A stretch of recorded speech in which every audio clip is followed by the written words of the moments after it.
Hello, everyone. This is me, Drew Jackson.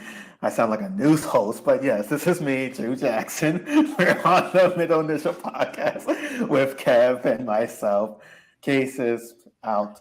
So it's just going to be Kev and myself today as we give you some exciting news, some exciting stories, and just some exciting good old Hello, fun. it is I. Hello, it is I. Shout out to Case. Shout out to Case. He ain't Yes. here with us tonight, but shout out to him. How What's how going was your on, Jude? How weekend, are you? Kev? I'm good. How's your Um, weekend, Kev? my weekend was fine, man. I spent a lot of it just watching hoops. Mm. Nothing special. Eating food I wasn't supposed to be eating. Same shit, different week. You? Sheesh, Kev. I didn't do anything too crazy. I also just stayed inside, watched some basketball, played some games, took some walks around the block. Nothing too crazy. It was nice outside. It was nice outside these past few days. So it's Yeah, good. I mean, it's been one. very nice. Yeah. So it's time. The summer weather is out. Everyone can get ready to go to their vacations. They can go to Los Angeles. They can go to Italy. And some teams are going to Cancun. And one of these teams that are going to Cancun right now are the Knicks. They're going to Cancun because they've been eliminated. So yeah, yes, the Knicks have been eliminated, and they're going to So, Cancun. So, so it was an interesting series so far. I mean, it was a good, tough defensive series, but the Heat took it. Kev, I'll let you take it away. I'll jump in. um, the thing with the Knicks is like, all right, they had a good season. I'm not here to shit on their whole season or the whole process. I'm not here to shit on any of that. Now, they made the playoffs 2 of the last 3 years. Mm-hmm. They got bodied by the Hawks, no other better way to put it. Then now they lose in the second round. Is it progress? Yes. Like the Knicks have been competent more or less 2 of the last 3 years or whatever. And the year in between, they had Julius Randle issues, had injury issues. They didn't make the playoffs. So I'm not here to say blow up the whole operation. Now, what I will say is Jalen Brunson, clear star. Like Mm-hmm. how big a star is open to anybody's interpretation, but he's a clear star. He can hoop. Mm-hmm. He can score with the best of them. Very wildly skilled. He Mm-hmm. got the dog in him, etc. You know the deal. Mm-hmm. Um, Julius Randle, just I don't have a lot of positive things to say about him. Like he is a Mm-hmm. regular season merchant with a shitty attitude who does disappearing acts in the playoffs. Oh well, what about the Mm-hmm. small sample? Fair counter argument. I'd argue with you. But if we're talking about 15 games worth, 16, whatever it is, of somebody shooting 32%, it makes you. Mm-hmm. And then on top of that, he made comments talking about, playoff basketball is so different. Like the physicality. It's like, I don't want this guy around. Or if you have this guy around, he got to take a demotion of sorts. I'm Mm-hmm. by take a demotion, I mean you got to get a legitimate co-star for Jalen Brunson, and Julius Randle got to fade to the fucking background because if you're gonna bring him back to be a 1A 1B situation Mm-hmm. with Jalen Brunson, you're not gonna go anywhere. Now it's easier said than done. Every off season isn't built the same. Ain't no guarantee no star player move. They have to worry about star fit and who to trade and who to sign and all that shit. Mm-hmm. No doubt. I'm not here to say it's the easiest thing to get rid of Julius Randle. I will say you could argue that getting rid of him is addition by subtraction. I think enough is basically enough with him, and moving on probably is for the better for everybody involved. Because New York fans don't, as corny as the whole defacing the picture of it was so fucking corny. Like that's kind of where we're at with it. Knicks fans don't really care for the guy too much, and he does that in the playoffs for you when you need him. Mm-hmm. Just and people are putting RJ Barrett and him in the same boat. Like, no, number one, Mm-hmm. RJ Barrett was good in the playoffs. Like, say Mm-hmm. what the regular season, he was a mess. He was good in the playoffs. Yes, he made one field goal in game 6. That was unfortunate. Understood. That Mm-hmm. doesn't change what he did up until that point. Number one, and number two, he's fucking 22. You could sell yourself a story on RJ Barrett improving in a way that Julius Randle was 30. Like, Mm-hmm. here's what he is: bad attitude, bad makeup, bad playoff performance. Just Good plain old regular bad. performance. Yay! You said what? if he's just plain old bad. And honestly, Julius Randle, there was just something about him that was just suspicious. I said it to you, Kev. There was just something about him that I just did not like. I don't know what it was. Maybe I don't know. I don't know what it was. Maybe I'm sounding like a boomer over here, but yeah, I don't know. Maybe it gets. I don't know what it is, but yeah, he breaks a lot of the playoffs. Like there's a strong enough sample size. I mean, 15 games is a strong enough sample size. Each playoffs has like what? I'm going to try to do the math for you. 12, 16. A minimum of 16 games in the playoffs if you sweep every single round, for example. So 15 games, if you're that great, it's a decent enough sample in the playoffs that we can see that Julius Randle's not particularly great. And honestly, if I were the Knicks, I know this is going to sound like a bold take, but pretty much everyone but Jalen Brunson and Josh Hart can go. Everyone. All of them can go. All of them. They're all replaceable. Mitchell Robinson, great rebound, great offensive rebound. He can't shoot a free throw, so what's the point? Emmanuel quickly, way too. I'm serious. It's like if you're offensive, you're like Bismack Biyombo, but better, but slightly better shooter. All right. I'm just saying, they're happy when you're at the free throw line. They're happy when he's at the free throw line. It's Fair. the same thing. Fair. Not arguing that, but he's a lot better than Bismack Biyombo. But I get the general point. Yes. And then what was Emmanuel quickly, RJ Barrett, they're both streaky. Quentin Grimes, I don't know, maybe he did something with Tibbs. He should play a little bit more, but I mean, he's also streaky too. So it's like everyone on the Knicks besides Jalen Brunson is just incredibly streaky. It's not even just like random game-to-game variance streak. It's just like long stretches streaky. And you can't even blame Tibbs this year for anything he's done. Like he didn't do anything egregiously bad. He didn't start a clearly bad player.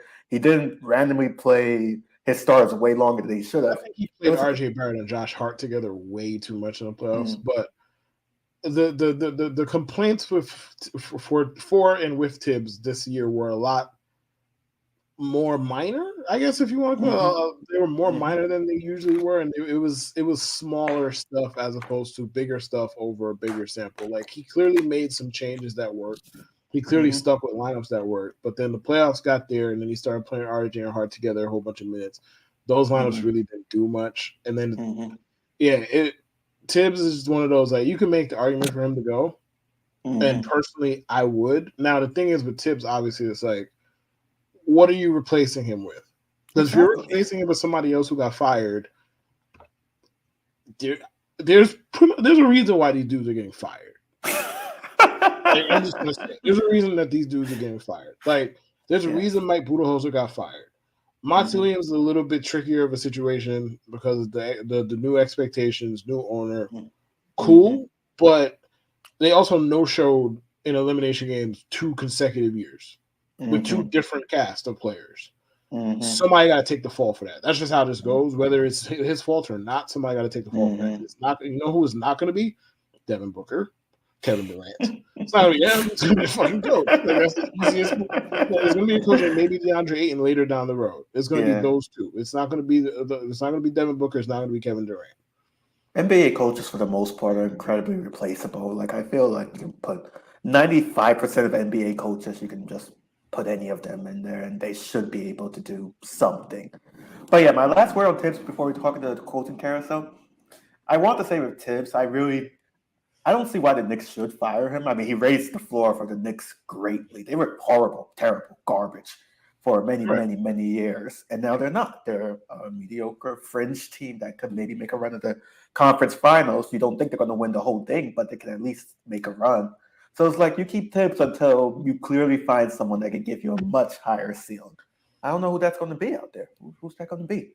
That's fair. So that's the thing. That's the thing. That's fair. I'd rather take a chance on somebody like some high-flying assistant or like high-ranking assistant for somebody. I'd rather take a chance on somebody. But if the argument is just keep the guy because you know he's capable and he's done good work for you, I can't really argue against that. It's not like I'm not going to be out in the streets with signs like "Fire Tibbs." Like, nah, Randall, get Randall out of here. Get Randall out of here. Like, get him out of here. Tibbs, like, I see the argument for both sides. And with the coaching carousel, I mean, it's been pretty interesting so far. We got a crazy rumor of Mark Jackson trying to come back, and I apparently saw Isaiah Thomas's name somewhere in there too. But we have Budenholzer fired. We have Monty Williams fired. trying to think who else was fired just off the top of my head. Nick Nurse was fired. Nick Nurse was fired. Budenholzer was fired. Monty was fired. I think that's it, right? Of the noteworthy names, I don't know if like the Pistons fired their coach. I don't care. No disrespect. But yeah, I think the thing with me is that Budenholzer getting fired. It feels like it was kind of a long time coming, and I think the 2021 season when they won it all, it kind of staved it off a little bit. But you've seen, I would say you see in 2020, and you saw both against the Heat. I think Eric Spoelstra pretty much exposed Budenholzer and both of their losses because it's just like no adjustments were being made. This particular year is egregious because he saw Jimmy Butler drop 40 points in Game 4, and he was like, you know what? There's nothing more that I would love to see than him do it fucking again. In an elimination game. He said there's nothing more he'd like to see. And he did the same exact shit. And everyone knew it was going to happen. Everyone knew Jimmy Butler, all they had to do was keep the game close, like 15 points. Jimmy Butler was going to come in and do his thing. Everyone in the stadium knew except him. And he's just like, okay. So, yeah, that's a fireable thing. He's going to have a great time in Houston. All right, first of all, before I get back to Budenholzer, Udoka in Houston feels very much like Harden is going to follow him because all Houston has right now is fucking teenagers. Like that's their whole roster is literally with teenagers. 19, 20, 19, 20, 21, 19, 20. It's just littered with fucking teenagers. Udoka didn't fucking take that job to coach no fucking teenagers. He didn't. And like where Harden still got the key to the fucking facility or the gym, whatever, the facility, he still fucking works out there. Like there's clearly something there. Like they can't let go of each other, clearly. I think that is kind of the most obvious link. Now, all it takes is one team willing to offer him more money than Philly or Houston for that shit to blow up. But I feel like that's pretty obvious. But on Budenholzer, the thing with him is the defensive game plans are so rudimentary in theme. And last year, like for example, Game 7 against the Celtics. Look, I get it. I am the high man on Jason Tatum. For some reason, people just force me into a box where I have to defend a fucking Celtic player who went to Duke. I don't want to do either of those things. But people just talk way too crazy about Jason Tatum. Either way, that's neither here nor there. I get it. He's really good at basketball. I get it. Jaylen Brown, really good offensive basketball player. So the Game 7, the game plan, it seemed like for Mike Budenholzer, was to give Grant Williams as many practice three-pointers as possible. Now, Grant Williams in 2023 ain't done shit. He's fallen out of favor in Boston. He doesn't really get ticked like that. Now, last year, Grant Williams shot 43% from three for the regular season. 43. Yeah. And Mike Budenholzer was like, you know what we're going to do? We're going to give him practice fees the whole day. Like, go look at I will find the YouTube link of Grant Williams highlights. As crazy as those three words sound together.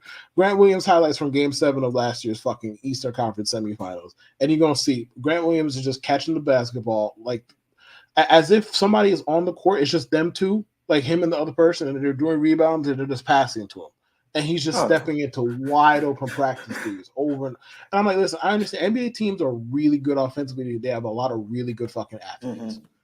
But and I understand you can't stop everything. You got to give something. I get all of this stuff. Normally, when people are giving you wide open threes because you can't shoot, like they give Draymond wide open because he cannot fucking shoot. They used to give Ben Simmons, they take them, but they used to not guard Ben Simmons on the perimeter because he can't fucking shoot. A guy who's shooting 42% from three on decent volume in the regular season is not the guy who you want taking practice threes. I don't give a fuck if Jason Tatum plays for them. I don't give a fuck if it was Michael Jordan. Jesus Christ. Why am I giving him wide open threes?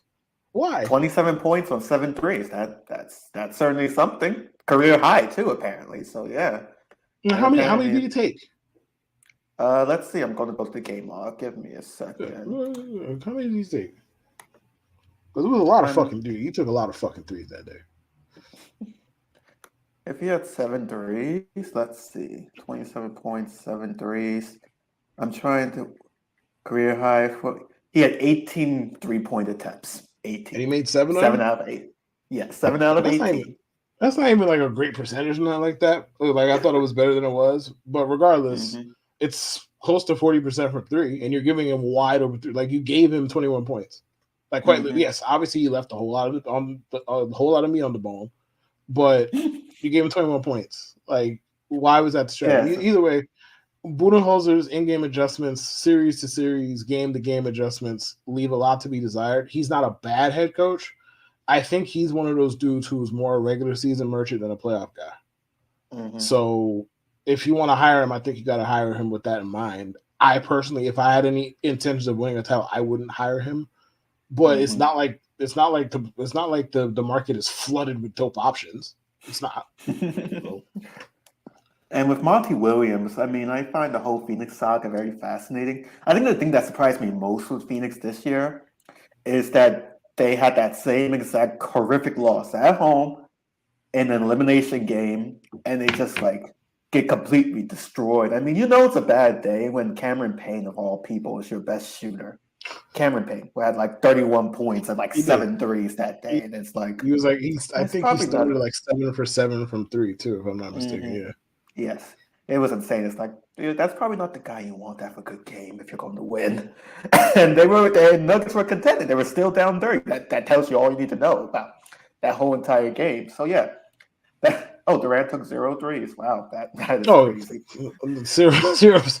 Hey man, KD got it made, man. Like KD got it made from a public perception standpoint. He runs up and down. He demands trades. He does this. He picks his hand. He handpicks his partner. He gets to Brooklyn, destroys the place, leaves it a mess. Goes to the next team. The next coach gets fired immediately. Not blaming Kevin Durant for that, but it happened. 3 coaches have been fired on teams employing Kevin Durant in the last 3 years, whatever it is. 2 of them who directly had a hand in firing, and. Like KD runs around, and it's never his fault. Am I saying the Suns flaming out is his fault? No, he did not trade for himself. Granted, he demanded a fucking trade mid-season to that team. To that team, he got himself traded to that team. So this whole how could we expect KD to do this with no depth?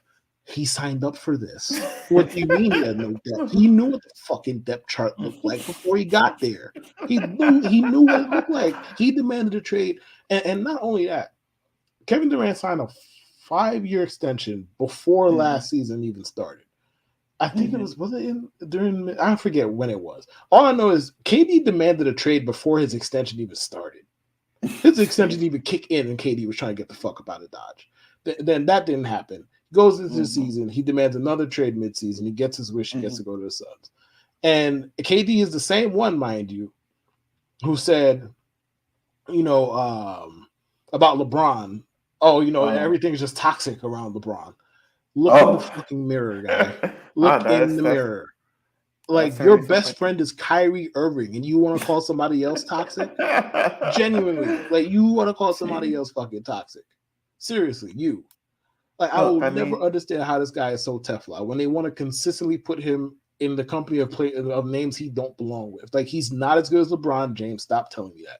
He's not as good as Steph Curry. He hasn't been as good as Steph Curry for a solid 5 years now. Stop telling me that. He's not as good as these guys. He's a great scorer, great player. He also couldn't lead whores to a whorehouse either. He can't lead shit. Like, that's part of being a great player. He can't lead shit. He hasn't made past the second round on a team without Steph Curry on it since Obama was still in office. Sheesh. That says a lot. I mean, look, with Kevin Durant, I will say, I mean, there are people who still hold those Warrior rings. I mean, this is just a random rant about Kevin Durant because it's like people's standards are like a ring is. I personally think a ring is a ring. No matter how you get it, you got a good job. They can't criticize you. But to this day, people will still criticize Kevin Durant for going to the Warriors as though it's like, did you want him to go to like the Magic or something, or the Pistons and try to win a title? Would you look at him? If you were losing on the Pistons every day, would you be like, oh yeah, good job, KD, I'm happy for you. Good job, but he went to the Warriors. And let me make myself clear. I don't criticize him for that. I hated it, not because he did it or the Warriors. And I don't have no malice toward the Warriors. They're fans, different topic.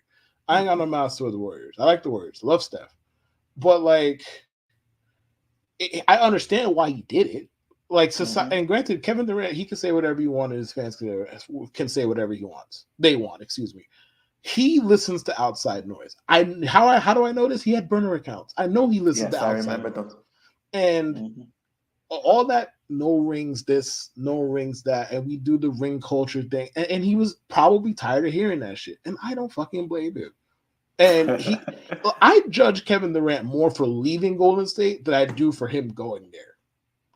Because if you were shameless enough to go there, like if you want to just look at winning and pride in beating your opponent, if you were shameless enough to go there after you blew a 3-1 lead to those dudes simply because they lost game 7 of the finals, why the fuck were you not shameless enough to stay there? Why? Because we didn't take your ring seriously. We were never going to take them seriously. And by we, I mean other people. I take them seriously enough. It doesn't change my opinion of him as a player. He's an excellent player. I also don't think having Kevin Durant has never ensured anybody of any kind of winning. Like, you might get to the second round, you might get to the conference finals, you might get to the finals. Nobody has ever thought, you know what, we finna win a championship just because we have Kevin Durant. No, you don't. Like, he's not in that pantheon. He's not with Giannis. He's not with Steph. He's not with LeBron. Hell, he's not with Jokic either. Because the only reason we give a fuck about the Nuggets is because Jokic exists. That's the only reason we give a fuck about them. It's not because Jamal Murray, not a bad player. It's not because of him. And damn sure it's not because of Michael Porter. No disrespect. It's not. We give a fuck about them because Jokic exists. Kevin Durant is not, and especially given the fact that Kevin Durant is also in decline. And as a society, we just don't have realistic expectations for mid-30s players because LeBron exists, and now we just act like everybody's supposed to maintain their peak all the way through the late 30s. That's not how it works. The last elite year, like I'm talking about top 3 kind of elite year, you're going to see from Kevin Durant was probably 3 years ago. It's done. He's not that player anymore. Very good. And I'm not saying the Suns shouldn't have made the trade. Fine. You want to go for a championship. We'll see what they do around Kevin Durant and Booker in the offseason. Because they have a full offseason to handle ancillary pieces and role players in this, that, and the fucking third. But that 35 a game in the playoffs, Kevin Durant's dead. He ain't coming back. Because guys don't get better when they get older. He's dead. It's dead. Well, I mean, the one thing I will say is DeAndre Ayton. I don't know what he's doing, but he played small, and I'm pretty sure he hasn't had a game. I mean, just thinking box score wise and just eye test, I don't think he's had a game where he had 10 rebounds in this series at all. And probably last series either. He's just vibing. He's just sitting there and vibing out there. So it's just like, I don't know what DeAndre Ayton is, but they gotta get rid of him. I'm shocked they got rid of. I have a good idea what DeAndre Ayton is. He's a slacker. Not good. He don't give a fuck about basketball. Like, bro, they asked DeAndre Ayton during the pre-draft process, what would you consider being successful? He said getting to a second contract. Now, I respect honesty. I like honesty. I applaud him for being honest. If I am running the Suns, I am not drafting that motherfucker after he says this. You gotta, and I'm not even saying he should have never said it throughout the process. I'm just saying that can't be the first thing you tell me in public. It can't be, because if you're operating that way, I look at you as one of them dudes who just play basketball because you're tall. Like, there's quite a few dudes who play professional sports just because they can. They might not love the shit. A lot of people hate their fucking jobs. Pro athletes are not fucking different. They do that shit because it makes them rich and it gives them generational wealth. Some of them. I'm not saying all of them, obviously some of them. I think DeAndre Ayton is one of those people. And I don't begrudge him for it. He got his bag. If that was the goal, shit, he and his family is set for generations to come. It's generational wealth. Good for him. I applaud him. I just wouldn't want him nowhere near my basketball team. No, sir. No, sir. No, sir. Especially not giving him a $120 million contract or whatever they gave him. No, sir. No, thank you. Yeah, he's being outplayed by Jack Landau, which sounds like an NPC from like Skyrim or something. So that says it all about how Aiden is doing. And Jack Landau legitimately sounds like a video game character. Exactly. Exactly. Yeah, and people are begging for Jack Landau. Yeah. I will say Jokic, of course, is doing his thing again, and it's so funny how people like to discredit his MVPs. I mean, I get why there's a whole big old conversation about it because Just call it what it is. He's an awkward Eastern European walking around, and they're like, "Oh my God, this can't be the face." Like so many people are like, "Jokic is in the face of our league." What is Jokic doing? It's like just say he's an Eastern European and just move along. I'm serious. Like just say that's the real reason you don't like him. Just he's an Eastern European. Move along. That's all it is. That's all a lot of people should just say. Move along. It's absolutely crazy. It's just crazy. I mean, that's just my rant. And then speaking of MVPs. Joel Embiid certainly did not play like an MVP versus the Celtics. In fact, he had 13 points. And James Harden played like Ben Simmons. Just but I'm pretty sure he had that same game 7 that Ben Simmons had that had Sixers fans hating him. So yeah.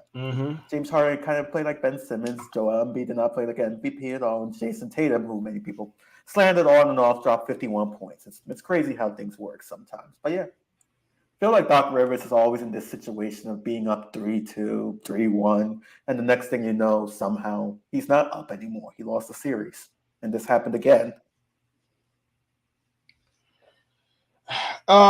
First of all, stop telling me that Joel Embiid is better than Nikola Jokic. Please stop. It's not. He is not. He has not been. He was not. He will not be. Whatever tenses you want to fucking use. Stop telling me he's better than Jokic. If you want to say Embiid deserved this year's MVP, not gonna argue with you too much. Regular season award, yada yada yada. Do I think that if there wasn't all the other arguments that did not have to do with 2023, do I think Embiid wins? No. Like I think they gave him the MVP because A, they retired of giving Jokic MVP. B, they didn't want to set a precedent of giving him 3 in a row because like what 3 people have done that in league history. I hate that argument so much because like every year is different. Like if he's the fucking MVP, give him the fucking MVP. I don't give a fuck about historical precedent. Like DeMarcus said, like, oh, if you give him a third MVP, you have to put him in GOAT. Says fucking who? No, we don't. we watched him like, and Jokic is fucking incredible. Not here to argue. Amazing, best offensive player in basketball. If you want to call him that, sure, go for it. Go this guy just because he won 3 MVPs. That's not how the fuck.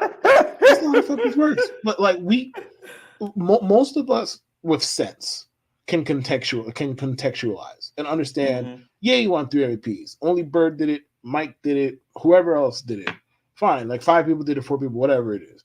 We don't have to pretend that Jokic was as good as peak LeBron James. We're not stupid. Some of us anyway. We're not dumb. Like we could just call it what it is. He was amazing for 3 regular seasons and he won the fucking award that he should have. And that's that. But and also like you had Embiid whining for a calendar year. You had the Sixers fan base whining and stuff. You know how many people we saw that have votes were saying some variation of I'm voting for Embiid because it's his turn. What are we in fucking middle school? It was his turn. What are we in middle school? It's the MVP fatigue. That's what it is. MVP fatigue. That's what it is. Like, and Jokic is better than. I'm sorry, Embiid is better than Jokic because you can't hunt Embiid on defense. Tell the Celtics that because they hunted the fuck out of that guy the whole second half yesterday, or excuse me, not even the whole second half because the fourth quarter game was done. The whole third quarter when they were blowing the fucking doors off of these dudes, they were attacking Embiid and pick and roll over and over and over and over again. And I was told that's why he's better than Jokic because you can't attack him in that way. Yes, you can. We've seen it in the playoffs year after year after year. And we've also seen Al Horford have that man in solitary confinement year after year after year after year after year. Stop comparing this man to Jokic. And quite frankly, Embiid until proven otherwise is a fucking loser. Quite frankly. Between his bitching and moaning about the fucking MVP all the time, his previous playoff failures, Marc Gasol held that man to, I think, 0 field goals in an entire basketball game once in the series against the Raptors. This series, he goes 5-18, and now after the game, and I understand it wasn't the full quote. I differ from other people with regards to his little commentary about, me and James, we need other people to do X, Y. Listen, I understand. In the full quote, it does not look as bad as when you just take those words out and just put them out there like that's all he said. Understood. He still shouldn't have said that shit. You know why? Because he went back for fucking 18 yesterday and Al Horford had him in jail. That's why. I'm not trying to hear what the fuck other people should do. What should you do? The funny thing is Maxey was playing well this series, no? Maxey was playing pretty well this series, no? He was. They should have put the ball in his hands more yesterday if we're going to keep it a bean. Because James Harden was playing like he had fucking stage fright. Like, he was terrified to shoot. He was terrified. And I don't know why that happens. Like, Especially after game one. And game 4. They won game 4. Yeah. Yeah. Like, he was terrified to shoot. I'm just like, okay, I understand. You might not have your shot on today. All right.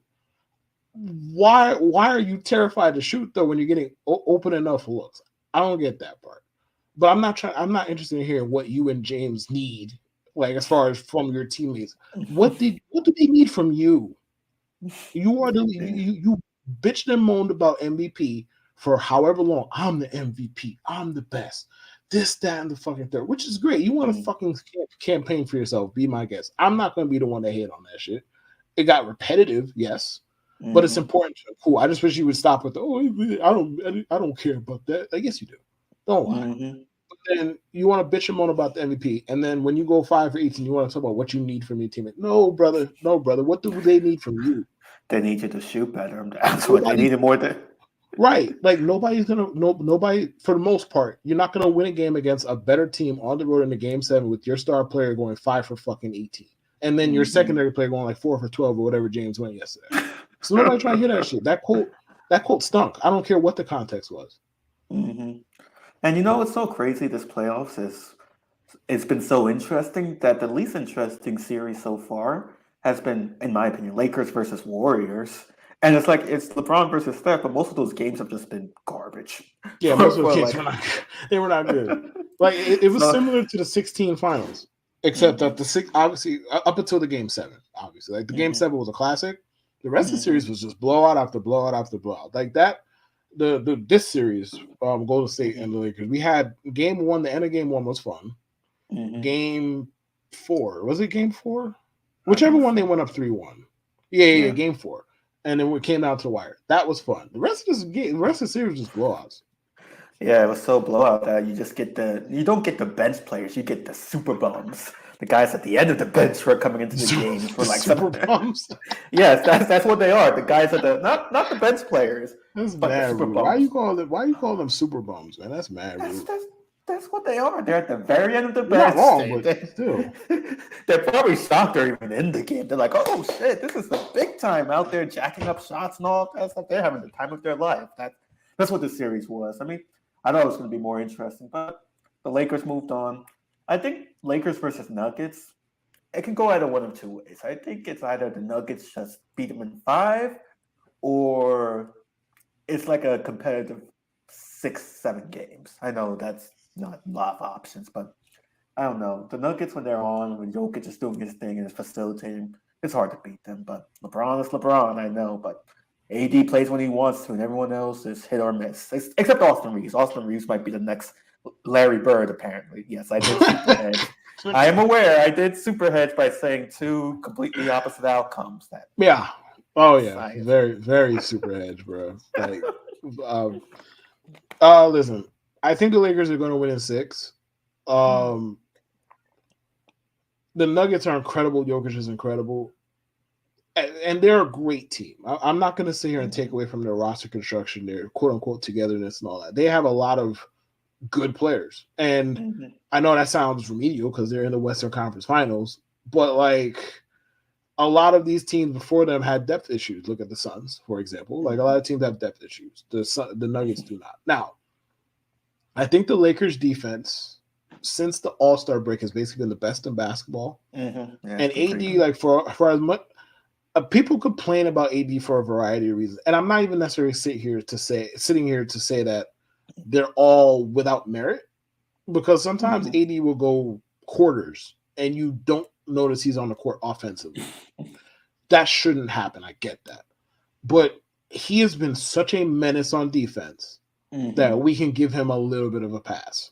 Now, how that plays in this series, I don't know, because if he matches up on Jokic the whole time, how does that work as far as paint protection goes? How does that work as far as their matchup goes? I'm not exactly sure what AD's or anybody else is supposed to do with Jokic, because Jokic just he backs people down. He doesn't even jump off the ground. He's just dipsy doo and all that shit under the rim and taking jump shots, not jumping off the floor, whatever. Like I don't know what the fuck you're supposed to do with Jokic. But I trust the Lakers to attack the other matchups in kind. I expect if they play Schroeder instead of Vanderbilt or any other guy capable of making a jump shot, you're creating lanes for LeBron and you're creating lanes for AD. They went to that adjustment in Game 6 against the Warriors. They started Schroeder instead of Vanderbilt, and we saw how that went. Granted, different, worse team that they were playing against, but we saw how that went. So I think the Lakers win. It's a 50-50 series, more or less. And I'm not saying that to head. I said what the fuck I said. I predicted what I predicted. Unlike you. But oh my God. I think the Lakers win in 6, and I think AD is going to put together a series for the ages. And I think LeBron is one of the. I think LeBron has an on and off switch at this point, but the on switch he can't just use it liberally. Like he's a 38-year-old man. He's old as hell with basically one functioning foot. Yeah, I think he's going to give you 2 really good games, and the rest we'll see. Depends on the day. Yeah. I could see that. Yeah, I think it'll come down to AD, to be honest. Because I think what was it when AD and LeBron have been played together, they went to the finals in 2020, 2021. AD died. 2022, they both died, and 2023, we see them now in the conference finals. So it's going to be pretty interesting. As for the Heat versus Celtics, I think that should be a good series. Hopefully, it mirrors last year. Yeah, what was it? Last year, yeah, last year's series should be pretty good. Is Tyler Hero coming back? I know you're not a big Tyler Hero fan, but is Tyler Hero coming back? I'm pretty sure he's done, right?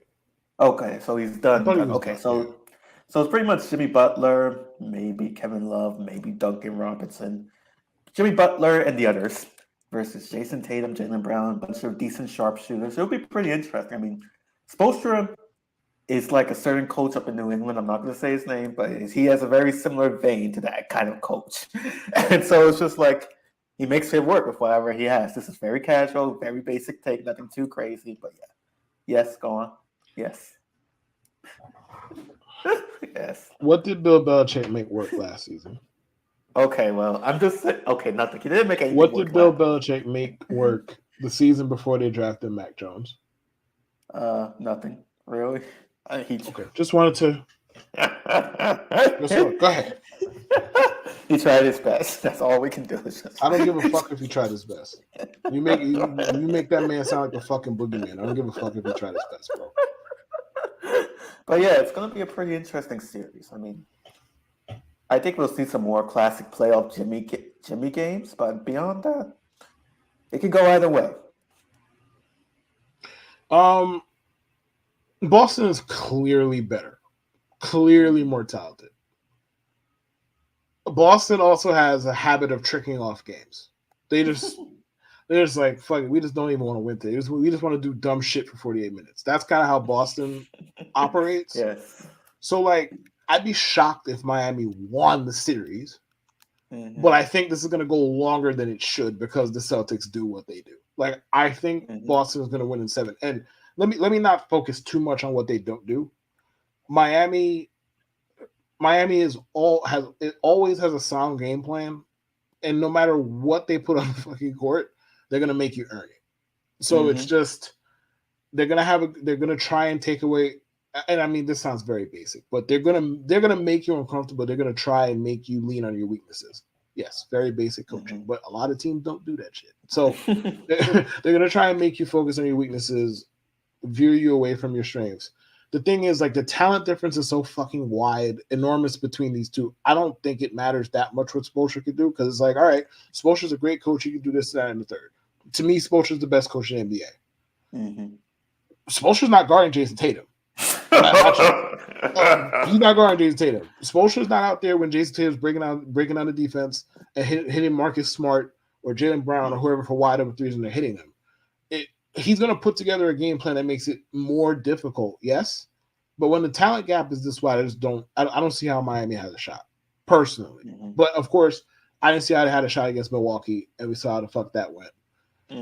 So I think the Celtics win in 7. I think it's a 7-game series that the Celtics end up basically getting to 7 games by being stupid. Like, I think that's how it works. And they end up the game 7 of that series will go similar to game 7 of this past one. I could see it. I mean, I could see it going 7. Hopefully, I hope the Celtics kind of do their thing here, only because a lot of Heat fans are very bold right now. They shouldn't be so. Just say his name. Say his name. Say his name. There's some Heat fans like Javi, for example. No. Say his name. Say his Javi, name. I said Javi. Javi. Oh, you said Javi. Okay, sorry. Yes. Javi. You heard him. Javi. Got it. I just want to make sure Javi heard him. Okay. Go ahead. Yes, who are very bold, and it's just like, just let the games play out. There's been a lot of cockiness. Oh, all right. He You didn't lost me. already. All right. Because Heat fans talk shit. Like, they make the Eastern Conference Finals every year. They're supposed to talk shit. What you mean? Like, just let the games play out. Shut up. Let them talk. And Except speaking Javi, of talking, but still, yeah. yes. And speaking of talking, the one person that shouldn't be talking he's letting his glicky, not, did I say glicky? Blicky, whatever the fuck it is. Blicky, whatever the fuck it is. He's letting his blicky talk for him, and that is Ja Morant. Ja Morant right now, I'm waiting for the nice header from someone. He's letting his blicky talk for him on Instagram. He's saying, I'm not taking any prisoners right now. He's got himself a gun. That's right. He got himself a fucking blicky. That's what he has right now. And he's out there on Instagram showing it off. I don't know why he's not just, doing fun young NBA player things, like going to strip clubs, or I don't know. I mean, the last time he had a gun, he was in the strip club, to be fair. So maybe he's going to a strip club, but you don't need a gun at a strip club? So it's like, what strip clubs are you going to with this? Go to better ones. Don't go to the ones that, like, dumpster. So yeah, he's got a gun, and the Memphis Grizzlies are sick and tired of it. I don't know if they're going to give him the under-nose circumstances like they give a player who just plain sucks at basketball, but it's getting to that point. What are your thoughts about this, Kev? And the blicky? I have a lot of thoughts. Now, I think it's clear, based on some of the stuff that he's been doing, like, I'm not even talking about the specific gun instances of him showing them on Instagram. I'm not even talking about them yet. But I think some of the stuff and some of the like, they were pointing lasers at people, and he went to whatever finish line or whatever shoe place and started raising hell because his mom called him. Even I think his mom was culpable in that too, but that's another story. Ja Morant seems like he's not very bright. I usually don't have a lot of empathy for people who are not that bright. The thing is with him, like, I'm a 35-year-old black dude. Part of me is always going to feel for, like, the 23-year-old, 22-year-old kid who's just veering himself in the wrong direction, especially when they don't have to. Like, Ja just doesn't have to do this shit. Because, listen, and there's been a big conversation about guns the last couple of days. Okay, it is a lot of people who are talking the most about Ja Morant. Are they hypocritical about their views on guns? Hell yes. I'm not here to argue with you. Is Ja Morant holding a gun more problematic than, congressmen doing that shit? No. But the game is the game. Like, as far as just the ramifications of it from a punishment perspective, the NBA has a code of conduct. That's just what it is. They deemed this problematic. They fucking suspended him behind it already. And then he apologized. He did the run around. He met with Adam Silver. Then he did the shit again. Like, I empathize with him because, listen, when you're 23 years old, not everybody matures the same way. It's really easy for us to sit here being civilians, more or less, and talk about what people should or should not be doing with their money, their fame, this, that, and third. But some 23-year-old, 22-year-olds, whatever, just can't handle having all that fucking money, having all those people relying on them, having the franchise rely on them, and the city by extension rely on them, the parents, this, that, and the third. Everybody's reaching in Ja's pockets. Because guess what? When you get that much money and you get to that kind of place, a lot of your relationships are transactional at that point. A lot of them. That's how this goes. So I empathize with him. The whole situation, the bigger picture of the situation. And I think people are missing the point focusing on his money. Like, oh, well, he's going to throw the bag away. And this, that, and first of all, Ja's already made like $40 million. He'd have to be a complete fucking buffoon to throw all of that away this quickly. And he might be stupid. I don't know if he's that stupid, bro. And given where he hang out, he'd be hanging out in like random bumblefuck place in like South Carolina. I don't know where he'd be spending $40 million if this was the case. Genuinely saying. But like, I'm not worried about his money. I'm worried about his life. Mm-hmm. Listen, you pull up with a gun in the wrong place at the wrong time. Only God knows what could happen to you. He's doing this on IG, whatever. A cop pulls up for whatever reason and smokes him. What happens? He becomes a hashtag. The cop is going to get off because, I was threatened. I was threatened by my life. I heard NBA Youngboy. I didn't know what to do. Like, we know the fucking story. Like, we know how that's going to fucking go. It's not funny, but it is at the same time. Like, we know how that's going to get off. NBA They're going to fucking get off. Like, right. Like, I heard NBA Youngboy and I fear for my life. Like, that's how this is going to fucking go. All right. So, like, I'm not concerned about his money. He's made enough of it, number one. And number two, whatever. If he just doesn't want to play in the NBA, that's his business. But he can potentially be endangering himself and those around him. And as somebody said, I don't remember where I heard the quote, but listen, if you're fucking around with a gun long enough, you might end up having to use the shit. So like you on IG with these guns all the time, you have to use them at some point. And it's just a needless way to go about this. And I don't know about you, I'm sure Case can attest to this. Like Case is older than me, I'm 35. Guys our age especially, we all either knew somebody or knew of somebody who was moving like Ja was moving or is moving. And it didn't end well for that person. Or they had a whole lot of bumps along the way. You know what I mean? Jail sentence. You know what I'm talking about. Like, it's a needless way to go about this. Like, because the thing is, like, you're rich, bro. Like, rich people, this is what rich men do on IG and social media. They show you their house. They show you their cars. They show you their house, their cars. They show vacation photos of them in Boca or whatever the fuck. I don't just make up a place, whatever. Either way, they show you their vacation photos. They show you places with women, like men. Show you places with women. They show you all this shit. John's like, yo, I gotta show them the blicky. What? You're rich. You don't need to do this. You don't need to do this. And for all of those who, and one more thing before, because I'm dragging this along. One more thing, like for all of those who are saying his friends are the problem, I'm not necessarily here to say that all of that is false. That might be partially true. When Ja pulled out that gun on that IG live, whoever was recording, there's a picture. Thank you, Case. When he pulled out the gun on the IG live, that image was gone in a second. That man moved the camera so fast. Like, I tried to watch the video over and over to get the still shot myself yesterday morning. I couldn't. Like, it took me like 6 opportunities. That's how fast it came and went. It took me 6 opportunities before I could get the fucking screenshot. So he was trying to save him. And, well, Ja did what Ja has been doing, which is make a fucking plum-ass fool out of himself. Listen, I just hope that he gets whatever help he needs. If this is a case of mental instability or depression or whatever, I hope he gets the help that he needs, and I hope he gets it before he either harms himself, somebody harms him, or somebody harms somebody around him. You said a lot of it perfectly. I mean, that's the thing. I think the best thing you said was if you have a gun, I mean, eventually you might come around to use it, especially like with gun owners. It feels, I mean, I don't know many gun owners just super casual, but just reading about it and everything. Many gun owners aren't like, hey, here's my gun. Let me show you unless you're like one of those super crazy ones. But like many gun owners are like, hey, here's my gun. Let me show you my gun. They usually keep it locked somewhere or like, only like the super Republicans, some of them, yeah.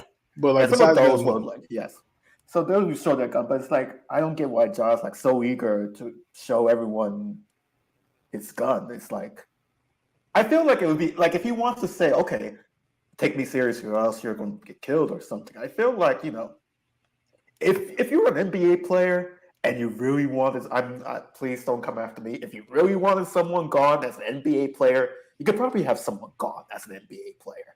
If you really wanted them gone. If that's the threat, I mean, I'm just saying, if you really wanted them gone, you can have them gone. You have the money. You have them gone. That's what I'm saying. And I'm glad you said. I'll add one more thing before we get to you reading song lyrics. You did say like if you're an NBA player, if you want someone gone, they could be gone. If you're worth $200 million and you have a crew, why are you the one with the gun? That doesn't make Makes sense. Why are you the one with the gun? You have a whole crew. They're supposed to be the one with the guns, bro. Not you. Why? Yes. Why do you have the gun? Why? You have the bouncers, all that stuff. You have your security. You got people in his crew who's running around at noon just doing whatever they want simply because they know Ja Morant. They're supposed to be the ones holding the gun or the drugs or whatever else. They are supposed to be the ones, not fucking Ja Morant himself. Why? I don't know. But why? We're about to do something super exciting because Kev is getting excited again. It's the moment you've all been waiting for. Pull up a seat and get off your feet for Judes Grooves.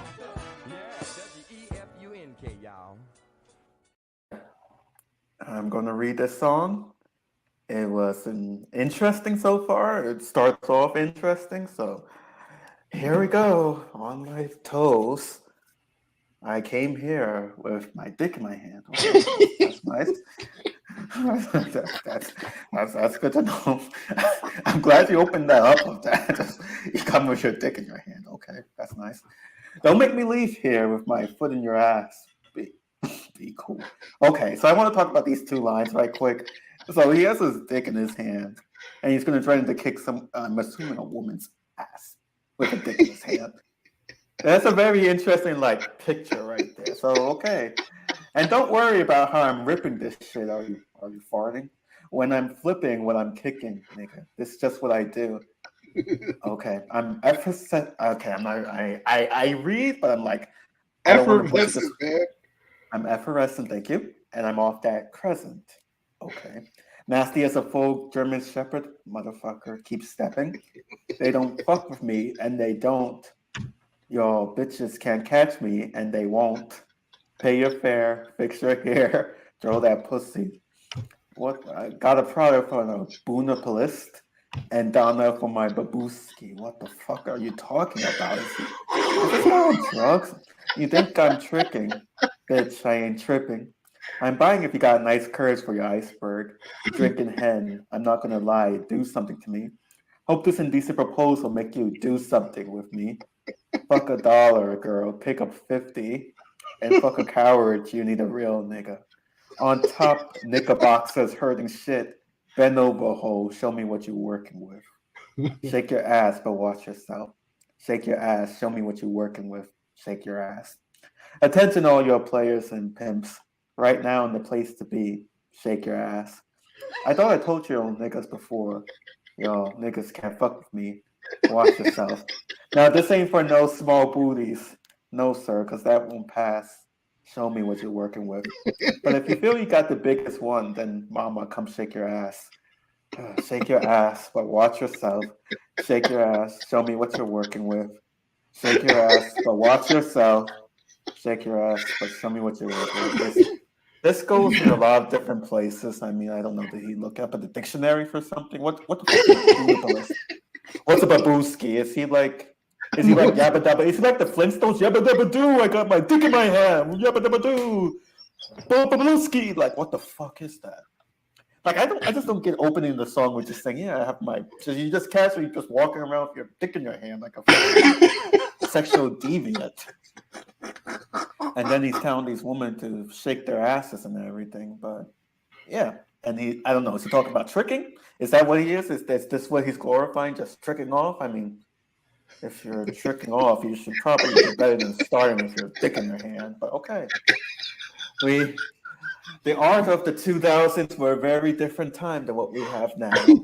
Now we just have Taylor Swift and Ice Spice and Bad Bunny. Shout out to Javi again for Bad Bunny. Oh my we God. have all of these guys. We're not having dicks in our hands. Listen, I ain't gonna add much of it that you continue or however long you want to continue, but the first line of that song is fucking insane. Like, how are you walking in with your dick in your hand, but you're telling me to be cool? What the fuck is going on? Take your own face, dog. Why we gotta be cool? Why we gotta be cool? We not doing that. We mind our own business. You walking around with your dick in your hand talking about you gonna physically threaten us. Like, why we gotta be cool? Yeah, that's the thing. It's like, is this like just like a room full of women just saying, got my dick in my hand right now? And he says, "Hey, trick off, play with your pussy, shake your ass." It's like, are you a pay pig? Do you get off on that? Or is that what he is? He could be a pay pig for all we know, and that's his right to be a pay pig. But yeah, okay. I don't have much else to add. I'll pray for him. Whoever this is, I will pray for you tonight. I will pray. I'll pray for you. Hey, peace out, y'all. God bless you. Peace. God bless you.